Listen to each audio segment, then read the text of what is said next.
The first day of 2013, but there was nothing to cheer about for these protesters at Jantar Mantar and Gandhi Smriti in the heart of Delhi.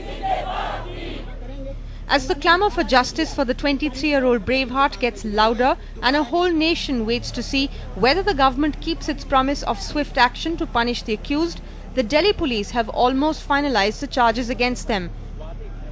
NDTV has accessed some new details of the investigation which are likely to be included in the charge sheet.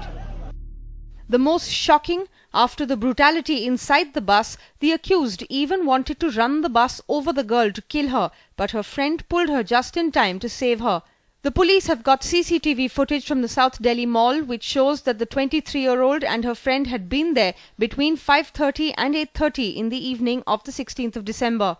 When both of them got onto the private bus from South Delhi, they had no idea that all the accused were known to each other, as 3 of the accused had pretended to be passengers. The accused passed provocative comments against the victims when an argument and scuffle started. The boy was knocked out by an iron rod. The girl was held down but fought back hard and bit 3 of the accused. There are bite marks on their bodies and forensic tests will establish that the rape victim had bitten them. More details have also emerged about the role of Ram Singh, who, according to the police, is the main accused in the case. The 33-year-old bus driver is known to have a short temper and was an alcoholic.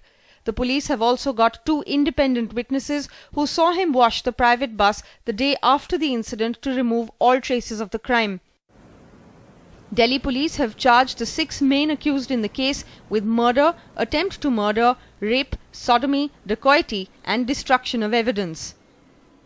The police have listed 40 witnesses in the charge sheet and are also going to include the reports from the team of doctors who attended to the girl both in Delhi as well as in Singapore to show the brutality of the crime. Their main focus now is to finish the charge sheet within the next 2 days so that a trial in a fast-track court can start as soon as possible. In New Delhi, Tanima Biswas for NDTV.